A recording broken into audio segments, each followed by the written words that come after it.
Olá, hoje nós vamos resolver os exercícios que eu havia pedido para vocês do conteúdo de ligação iônica, começando pela página 43, o exercício 1. Então, a água mineral pode ser proveniente de fontes naturais ou artificiais. Porém, independentemente da sua origem, apresenta vários íons dissolvidos, considerando que o seu principal ânion, carga negativa, né? É o Cl-, ou seja, o cloro, ânion, carga negativa, represente os compostos iônicos formados pela ligação entre esse íon negativo, que é o Cl-, com os seguintes cátions. Então, esse exercício a gente já tinha feito as letras A, B e C na aula, e agora eu vou fazer o restante. Então, é o Ba2+, que é o bário 2+. Se ele não tivesse dado que era bário 2+, vocês iam lá na tabela periódica e procuravam o bário. Vocês iam ver que ele está na família 2A. Se ele está na família 2A, quer dizer que ele tem 2 elétrons na camada de valência. E para completar o seu octeto, ou ele pode perder esses 2 elétrons, ou ganhar 6. Então, é muito mais fácil ele perder 2 elétrons. E se ele perde 2 elétrons, ele perde carga negativa e fica positivo, 2+. Então, Ba2+, com Cl-, como é que fica? O 2 que está no Ba cai para o Cl, a carga não importa mais, né? E o 1 que está no Cl cai para o Ba. Então, a carga também não importa mais. E aí você elimina a parte de cima, que são as cargas. Então, fica Ba1, Cl2. Ou BaCl2, porque o 1 você não precisa mostrar, né? Sr2+, que é o estrôncio, com cloro negativo. Que é, quando ele coloca só Cl-, é -1, né? Ele suprimiu o 1, porque o 1 você não precisa mostrar, né? Então, estrôncio 2+, com Cl-1. O 2 do estrôncio cai para o cloro, e o 1 do cloro cai para o estrôncio. Então, elimina a parte de cima, o 2+ e o -1, eles eliminam.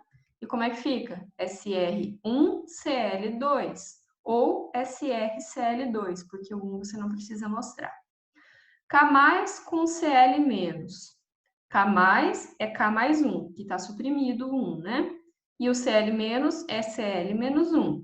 Então, simplesmente cai o 1 do Cl e o 1 para o K. E como é que fica? Quando você corta a parte de cima, o +1 e o -1 somem, né? Fica K1Cl1 ou KCl, porque os 1 você não precisa mostrar, né? Exercício 2. Com base nas propriedades periódicas, discuta justificando a veracidade ou falsidade das seguintes afirmativas. Letra A. Os elementos dos grupos 1 e 2, quando se associam com elementos dos grupos 16 e 17, tendem a formar compostos iônicos. Foi exatamente o que a gente viu na aula, né? Elementos do grupo 1 e 2 têm 1 e 2 elétrons na camada de valência, então eles têm tendência a doar.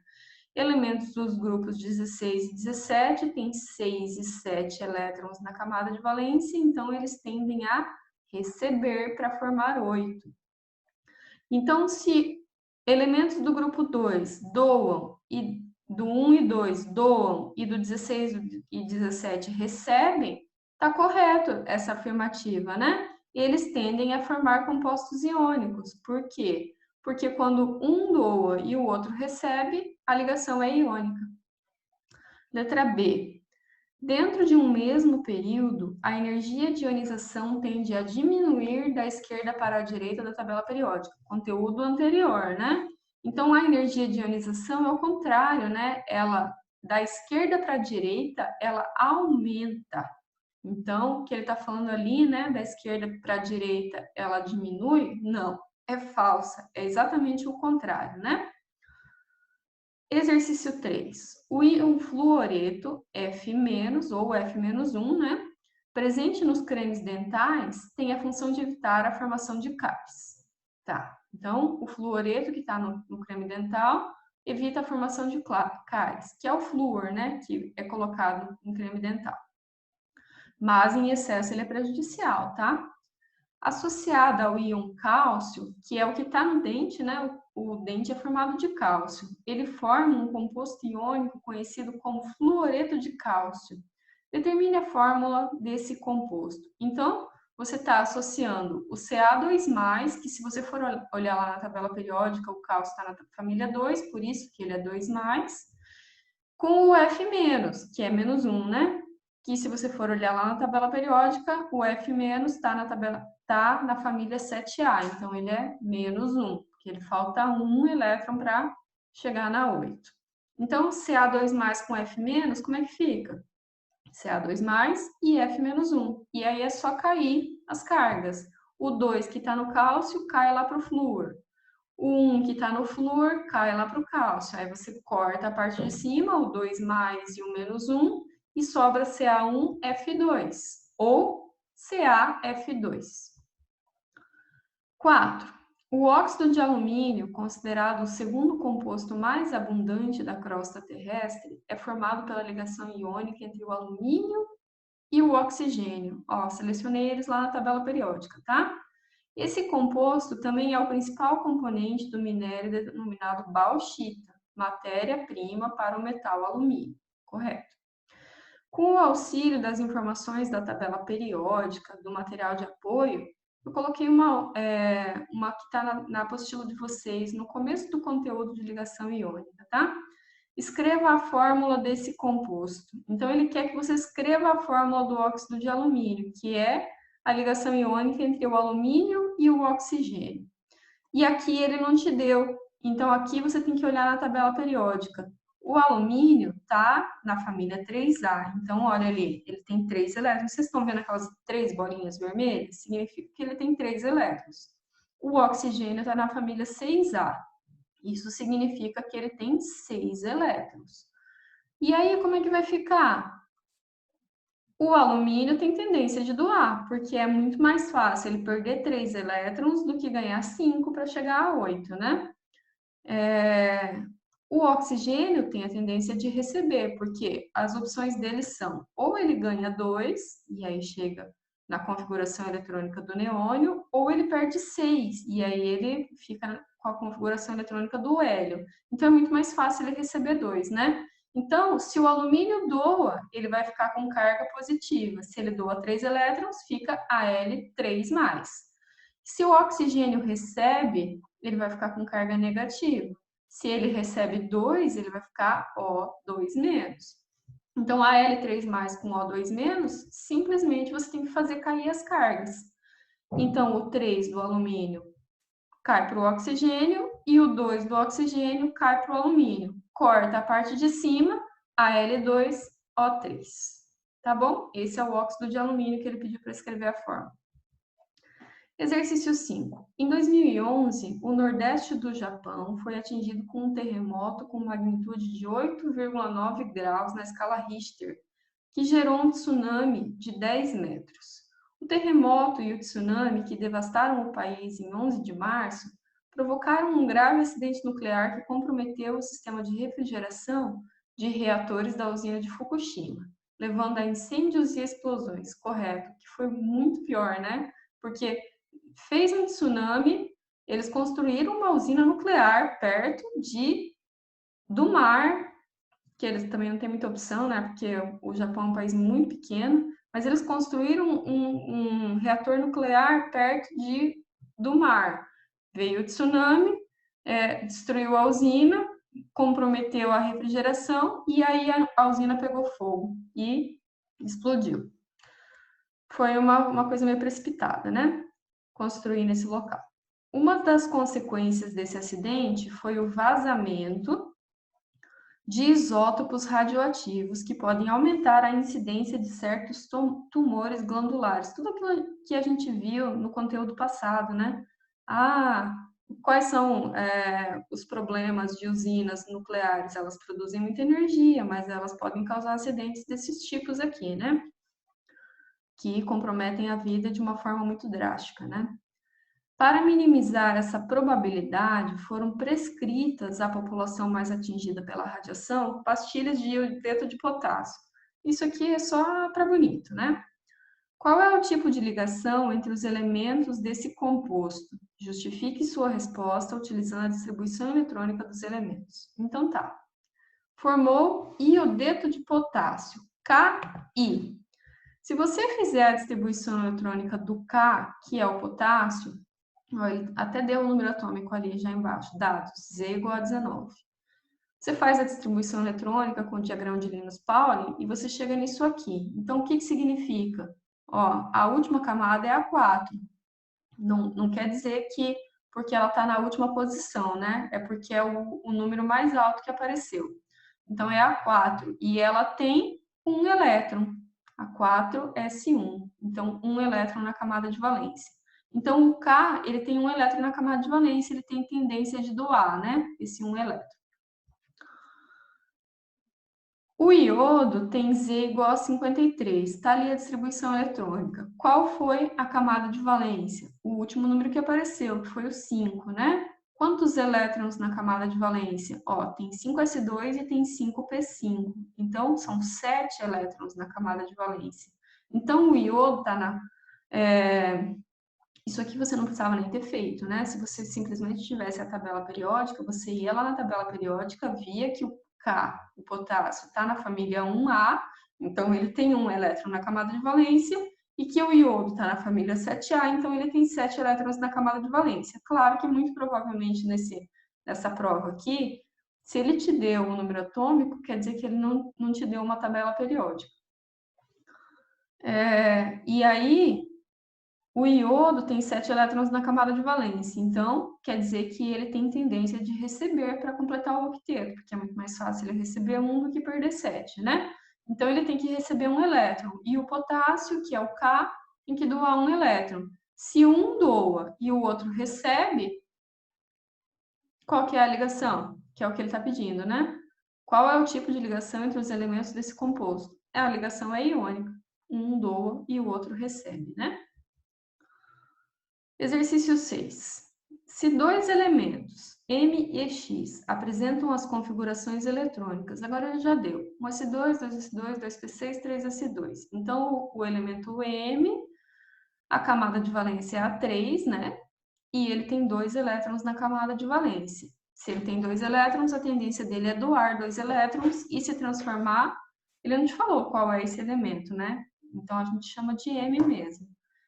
Ele vai se transformar no M2+, porque ele doou 2 elétrons. Se ele doou, ele ficou positivo, e como ele doou 2, ele ficou 2+. E o X tem configuração eletrônica 1s2, 2s2, 2p5. Então, a camada de valência é a 2.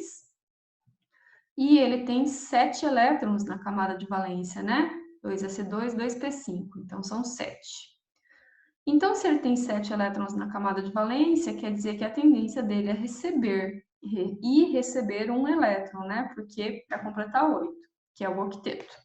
Então, se ele recebe um elétron, ele vai ficar com carga negativa e vai ser -1, porque ele recebeu um elétron, né? Então, o X vai ficar -1. E aí ele pede para você assinalar o que for correto. Aí vamos analisar a letra A. Ele diz que os dois elementos reagem para formar um sal de fórmula MX2.